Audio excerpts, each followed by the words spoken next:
Live from the Jane and Brian Williams studio at Elon University School of Communications, you are watching Elon Local News. Well, good evening and thank you for joining us this evening. I'm Baylor Rodman. And I'm Chloe Franklin. We have a lot of news to get to this evening. We do. We begin tonight with Elon announcing masks will no longer be required 2 weeks from today.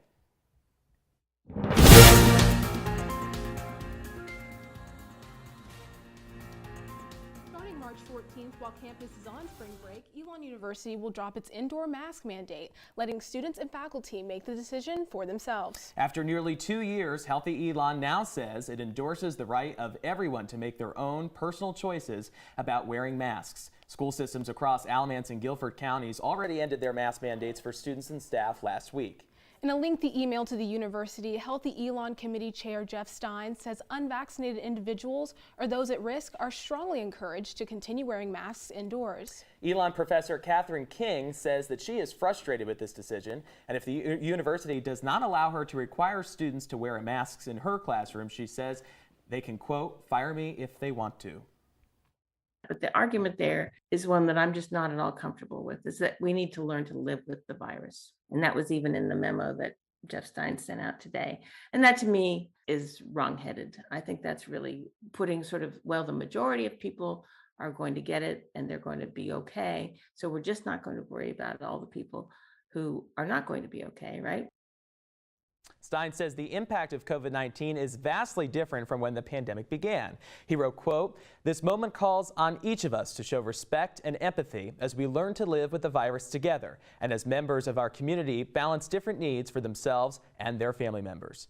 As the story continues to develop, you can visit our website, elonnewsnetwork.com.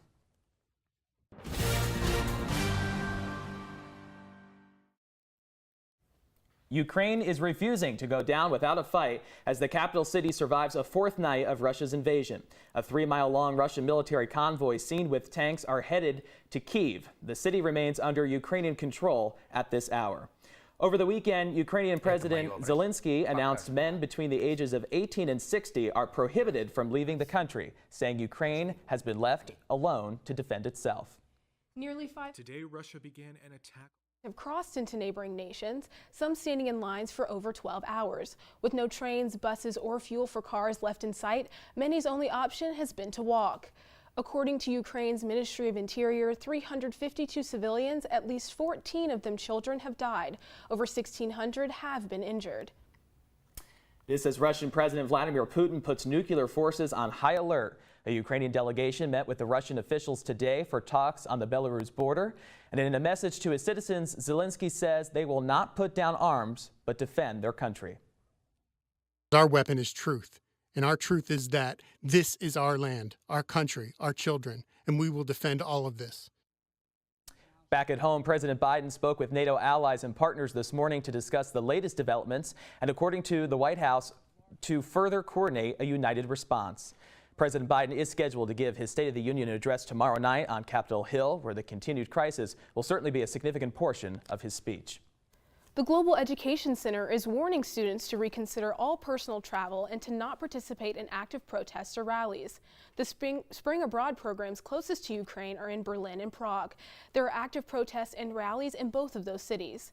Elon Jr. Carrie Underwood is studying abroad in Berlin. She says she met someone fleeing Russia while traveling this weekend, and their conversation made her realize how serious this is. This is very real because I feel like we have such a tendency to go on our phones or I don't know, at least in Berlin, there's a gajillion distractions. You can feel so far removed from a situation, but in reality, I am close to this. Underwood says she feels safe in Berlin and doesn't plan on traveling outside the country for the next few weeks because she will be busy with her classes. Ukrainian President Zelensky signed an application today requesting to officially join the European Union. This as people across the country face long lines for food and essential products. Our next guest lived in Ukraine for several years, first as a Peace Corps volunteer and then as a private citizen. She says she learned how to be an adult in Ukraine. This invasion is personal, and we're honored to have her insight. Elon English professor Jennifer Idem joins me now. Good evening. Thanks so much for being with us. Thank you for having me. Absolutely. So just tell me a little bit about this. I know your first husband was Ukrainian. Your son is half Ukrainian. This is clearly very personal to you. When Russia invaded, just share with me, please, your initial reactions. Yeah, so I mean, we all had this sense that something was building, but I don't think anybody anticipated that that moment would come when Putin would order an invasion. And I remember sitting there and, doom scrolling Twitter and seeing that this was coming and just knowing that I had to witness this. So I went and turned on the TV. I connected with some friends and I just cried because all of those feelings, all of that fear, all of that anticipation was happening. And since then, it's just been alternating horror that this is happening, but also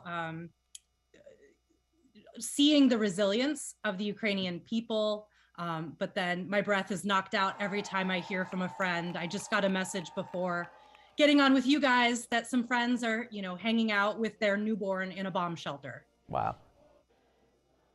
Yeah, so I know one thing you tweeted is you said Ukrainians have shown the world the work that goes into creating and maintaining democracy. We can learn a lot from them. We need to be there for them too now. Write to your elected officials, exercise your own democratic rights to protest. Small actions from many do matter. What are some of those things that you are calling for? What would you like to see from your elected officials here at home? Yeah, that's a really great question. At first I wanted to see action related to supporting Ukraine. But I feel like the West has really taken a lot of action, and that action is spreading worldwide. The UN is taking great actions. The EU, I just saw, is connecting Ukraine to its electrical network. 7 months, you wound up being there for about 3 years. You still have friends who are there. What was that? 7 hours by bus, 3 hours, 3 to 4 hours by car. So. Are they going to, I know when we talked earlier, you talked a little bit about how, while the explosions aren't necessarily happening right outside of their door, they're of course definitely experiencing what's going on. What does it look like outside their window? Are they going to work? Are they going throughout normal life? I think that at first they were sort of in shock and wondering what would happen. But now, hearing the reports that they are in bomb shelters really does indicate that the conflict is reaching even towns outside of the major cities. Sure. So I know you have a talk coming up on Thursday with another Elon professor. Tell us a little bit about that and where that's going to be. Yeah, so the talk coming up is Thursday at 5:30 p.m. in Sankey 208. So it'll be in person as well as online. And one of my colleagues, Professor Starosh in economics, will be speaking about his experience as a Ukrainian citizen and someone who has a lot of family contacts there, as well as an economist. And I will be speaking about sort of my experience as a Peace Corps volunteer, as well as Ukrainian language and cultural history, from my perspective as a linguist and rhetorician. All right. Well, Jennifer, so we are hoping to offer a stream as well. We're looking into the logistics of that. Wonderful. And we will keep our viewers updated if you have one. Jennifer Idem, thank you so much for joining us. And for more in-depth on Jennifer and her story, you can pick up a copy of this week's Pendulum. Thank you. According to AAA, average gas prices in Alamance County are 10 cents higher than they were a week ago. Now gas averages $3.54 a gallon. As prices inch closer to the $4 mark, Director of Public Affairs for AAA Carolinas, Tiffany Wright, says there are many factors working against prices. So I never say never, but I also, I don't know that we'll reach the $4 mark in the Carolinas, but I also didn't think we'd be seeing, $3.40, $3.45 and what we're seeing in the Carolinas this time of year. So, I'd like to think we wouldn't see that, but it's all going to depend on crude oil prices. Right now, gas in Alamance County is below both the North Carolina and the national average. And coming up, SGA President Jack Corby joins us live in studio to talk upcoming elections, masks, and more. Here's to the things that can keep us safe. Those we use all the time with hardly a thought. Those that are silently standing by to save our lives. And now, those that we carry with us everywhere we go. Many mobile devices will now bring you wireless emergency alerts, real-time information directly from local sources you know and trust. With the unique sound and vibration, you'll be in the know wherever you are.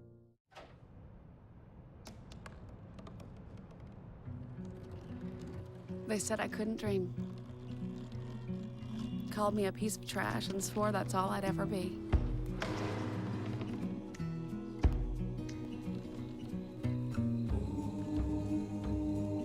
Said a bottle couldn't see the ocean.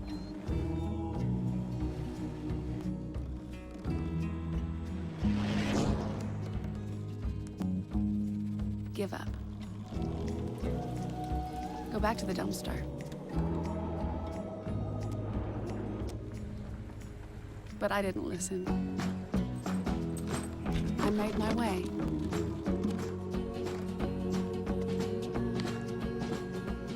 And now, I am what I've always wanted to be.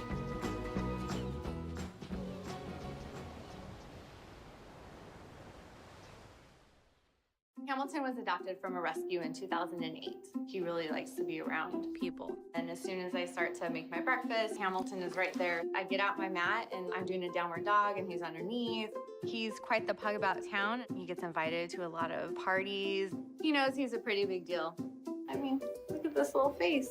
How could you not love him?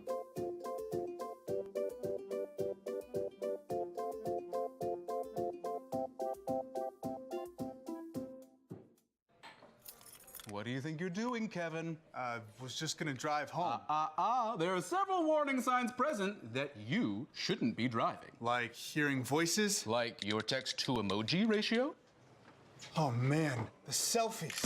Selfie, nailed it. We all have warning signs that let us know that we're probably not okay to drive.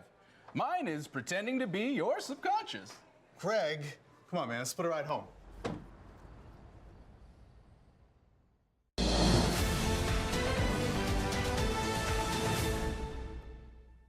With the Student Government Association's elections for the next academic year coming up, current student body president Jack Corby joins us live in studio to discuss. Jack, thank you so much for joining us. Thank you for having me. Yes, so with elections coming around again, this means your term is ending. So how do you feel about that? And is there anything that you wanted to accomplish that you didn't quite get done in the time you've been serving? Where do you want to begin? I campaigned on a lot of different issues, and I really wanted to come in and feel like I made meaningful change, and I feel like I did that, and we got the ball rolling on a new constitution, a new SGA structure, but there's always work left to be done, and I'm excited for the next person to take the reins. Great. It sounds like you definitely have a positive outlook on that, which is very good. And I know with the recent email that just came out today with masks going away, basically, if you want, on March 14th, how do you feel about student reactions and how SGA is going to handle those reactions that students may have? 100%. We've already heard mixed reactions about the email that went out today from Dr. Stein, and it's really just going to come down to student choice and what they feel is most comfortable, and just let them kind of go from there. We're happy to be a resource for different types of students who might be very comfortable taking off a mask quickly or might want to keep it on through commencement at the end of the year. So just trying to be a resource and provide them to different resources on campus so they can feel most comfortable living out their Elon experience. Right, and so I think you touched on this a little bit, but how do you as student body president and SGA as a whole as an organization plan to balance being there for the students who want to continue wearing it, but the students who also don't? I think it falls on everyone to just be cognizant of who's in the room and what's going on in the room. If you have someone who's outwardly spoken about being immunocompromised or being very vulnerable around COVID, then just maybe taking that extra step and putting on a mask and doing your part to maintain our community overall. But if everyone in the room is comfortable being unmasked, then that being a room decision and a group decision and kind of just going from there. We're all going to be feeling this out together. We're going to be one community throughout this, and we're just going to take it a day at a time. Definitely. Well, Jack, thank you so much for joining us. Of course. Thank you for having me. Yeah. Tomorrow, Elon Dining is set to partner with SGA to serve Mardi Gras-inspired food at all 3 dining halls from 5 to 8 p.m. The first 600 sophomores to attend the event will get a free T-shirt. SGA Class of 2024 Vice President Chloe Higgins says Mardi Gras on campus is special because it's a chance to connect to a new culture. It's just such a cool way to get involved in the celebration. I know geographically we're not there, but it's a cool way to get exposure to the culture of Mardi Gras and just everything that goes on during it. There will also be a special college coffee event tomorrow in Alumni Gym at 9:40 a.m. and an Elon Day Marty party in Mosley Student Center at 7 p.m. And housing is officially full for the station at Mill Point and Park Place, but the process continues through the end of March for rising sophomores and juniors looking to live on campus. There's just under a month until the deadline approaches. We spoke with students on their feelings and concerns as they decide where to live next year. I wish they would kind of just explain which housing does what and which has what. I guess I know in Danley for next year only some have kitchens, and it'd be nice to know which ones do and don't. I know for me, I get really good grades, and I felt like it was super unfair that some people who really didn't perform in school just randomly got the first time slot, and I'm well, they're just partying in their room, whereas I'm studying and I need a really nice space to be. This is my roommate right here. Yeah. And I found her through Facebook actually, the Elon Facebook page, and then just talked, and it happened to work out very well. Phase 2 of the process continues for rising and current sophomores looking to live in the Oaks, Crest, and Danley apartments on March 28th and 29th. It continues March 30th and 31st for rising and current sophomores looking to live in the Colonnades or Global Neighborhoods or in Danley Flats. Students who have paid their deposit and signed the agreement will be given a random sign-up time for Phase 2. Students who are abroad in fall 2022 should not sign up for housing during housing selection. These students will apply for housing in the fall if they want to live on campus when they get back. Students are required to live on campus their first 2 years unless Residence Life exempts them. Students with questions about the process should contact Res Life using the number below or their neighborhood office.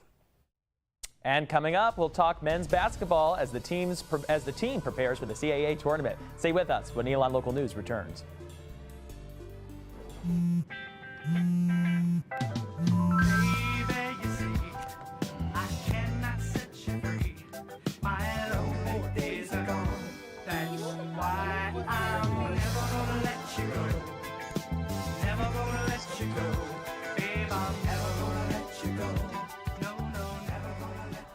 Here you go. Thank you. Thank you.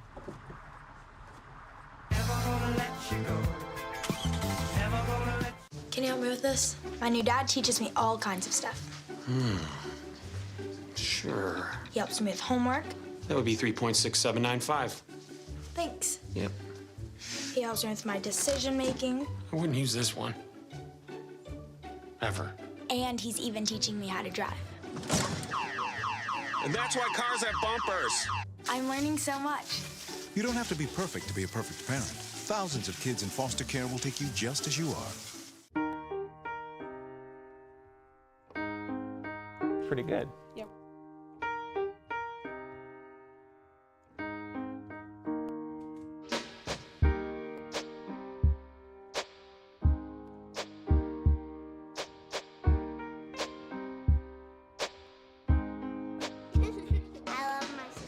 My heart doesn't see race.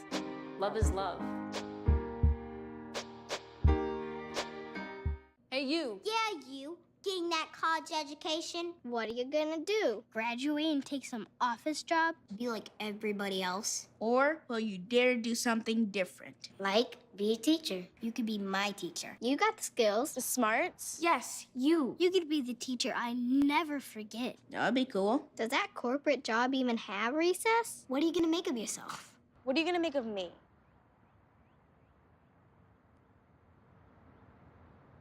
Bye-bye. Hi. Hoping for a crisp breeze to help keep you alert. Oh, he took a sip of water too. That'll probably help. You were probably gonna turn down the radio too, so you could focus, right? Probably okay isn't okay. Right. If you see a warning sign, stop and call a cab, a car, or a friend.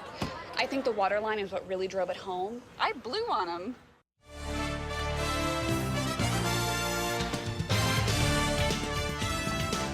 All right, well, joining us now in studio is sports reporter Trevor Bain. Thank you for having me. Hey, thanks for being here. Elon softball is teeing off against the University of Michigan as we speak. The score currently is 11-0 Michigan. The game against the number 19 team in the country became official just last night and is the first time the Phoenix have ever played Michigan. For updates on the rest of the game, follow along on our Twitter page @SportsENN. We've gone through a tough week. Do not doubt us. We're always going to get stronger. We're always going to get better. And I'll go with these guys every single day of the week. That was men's basketball head coach Mike Schrage after the team's senior day last week. The Phoenix had a rough week, but they turned it around with a dominant win against Colonial Athletic Association powerhouse Hofstra University, as well as following that up with against Northeastern. Now Schrage and the Phoenix will see if they can fulfill the promise of a strong March in the upcoming CAA conference tournament hosted in the nation's capital, Washington, D.C. All right, Trevor, so there's been a lot of talk about seeding. So how is seeding important to men's basketball? Oh, it's absolutely crucial in the conference tournament. You want to be able to have the best path possible to try and win as many games as possible, and for Elon, try and hopefully get that conference championship win. Sure. Yes, of course, and it's my understanding that they should be either playing Towson or UNCW. And I know last year they played Towson in the conference. So what do you think the team needs to do to secure that win against either of those teams? Both teams are very tough teams, and after the wins against Hofstra and Northeastern, they need to follow it up with another dominant performance because they just have so much momentum going into this that the sky is really the limit for this team right now. Gotcha. All right. Well, thank you so much. Thank you for having me. Coverage of the Phoenix Rundown in D.C. will be found on our website, elonnewsnetwork.com, as well as live updates from our Twitter @SportsENN. So be sure to check both of those regularly throughout the weekend. Thanks for joining us, Trevor. And in global sports news, FIFA and UFIFA have officially suspended Russian soccer clubs and national teams from all competitions as Russia's war on Ukraine continues. This now bans Russia from the World Cup this November. The International Olympic Committee recommended that sports organizations exclude all Russian and Belarusian athletes and officials from international events. Definitely. A City of Burlington Classic is getting a new home. The changes made and more right after this. I will have more after this. Shuffling through a stack of resumes and you come to mine. This is it. First impression. My way in. But can my resume show you how I truly stand out? Like that I was studying, going to night school while working 2 jobs just to help my parents pay for groceries. Or being the first one to always step up. No, that's something you just can't put on paper. Look beyond the resume and discover new ways to develop great talent that is dedicated, hardworking, and determined like me. Open road, here comes the Heffley family. Whether it's a short trip or a long haul. Estimated time, 47 hours. They will beg. You're hungry? I'm happy to provide. They will plead. Deep fried butter on a stick. But whatever you do, don't wimp out. Now you're talking? Make them buckle up. He can't hurt. Remember, safety first. Cheese curls second. Are you orange? Jordan knows he shouldn't eat this entire bowl of nachos, but tonight he's earned that right. Because a few hours ago in the middle of happy hour, he recognized a sign. Not from the gods or a bolt of lightning, but from a double heart, a kissy face, and a fourth ha in ha ha ha. That's when Jordan knew he was buzzed. So when it was time to go, he got a ride home instead of driving. Be a legend like Jordan. Recognize your buzzed warning signs and get a ride home. Buzz driving is drunk driving.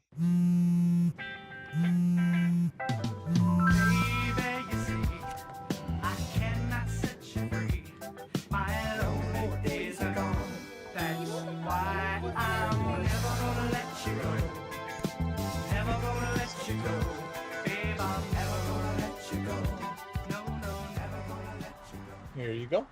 Thank you. Thank you.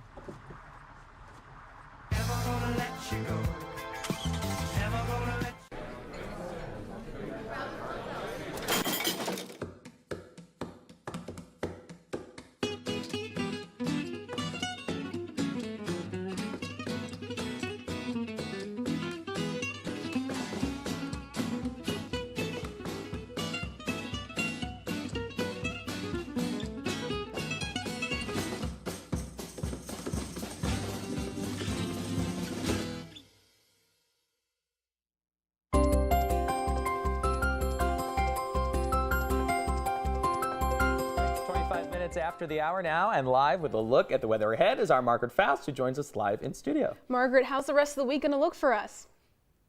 Hi, Chloe and Baylor. Thank you so much. So as you can see, it is going to be a sunny week. The next 3 days, it's going to be all sunshine. Temperatures starting in the mid-60s, heading into the 70s, so it is going to be warm.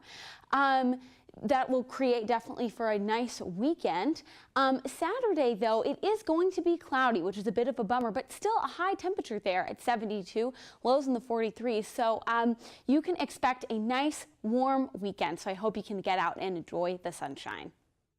All right, Margaret Faust live in studio with your Phoenix 5 Day. Thank you, Margaret. 70 degrees. I like that. I know. I love it. I'm ready for it. I'm super ready for it. And it looked like tomorrow is going to be a beautiful day. Tomorrow is Elon Day. Yes. Just a friendly reminder there. You can see, oh, look at that right on your screen. Some of the awesome events that are going on tomorrow. College Coffee, which happens every Tuesday, but it's special, right? I hear President Book is set to speak. Right. I hear that too. It's going to be exciting. I might go. I've never been to College Coffee. I would like to go. It sounds like there's a lot of news to talk about. Maybe she'll mention some of it.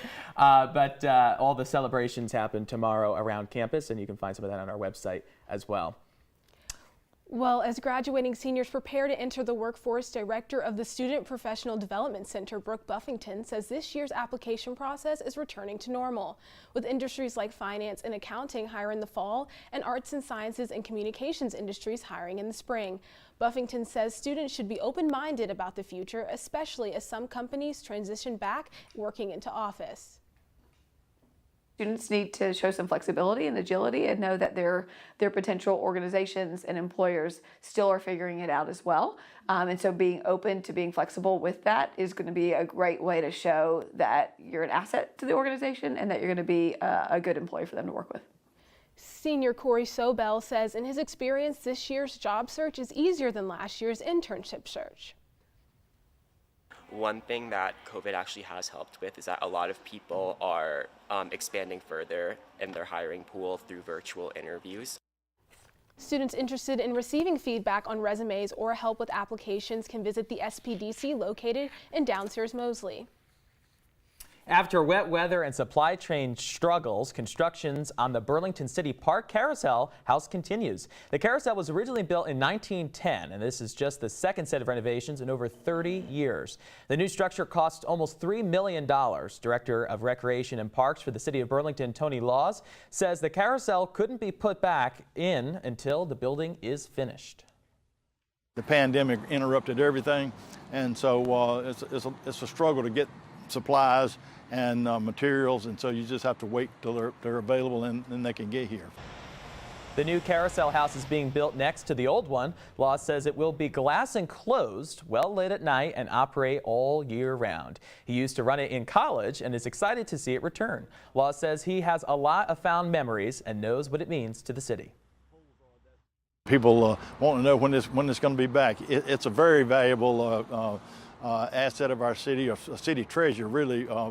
Several generations have grown up with that carousel, and so it's got a lot of sentimental value to the people of this community, and it's one of the things we're recognized for. Construction began in November 2020 and was supposed to be finished last summer.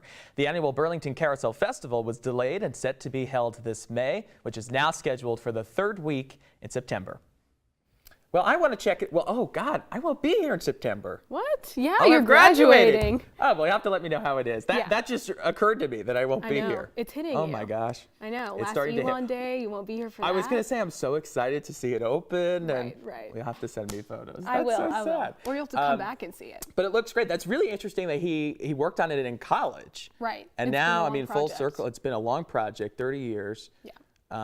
Since the last renovation, but I do think it's something that the community can really, take part in. Yeah, and appreciate, of course. Absolutely. Well, there's been a lot of news today. We thank you so much for joining us. That's all we have for you right now. For all the news you need to know, we're not on the air. Visit our website, elonnewsnetwork.com. And be sure to give us a follow on social media at Elon News Network. We'll see you back here Thursday at 10 a.m. Eastern for another edition of Elon Morning. Have a great week, Elon.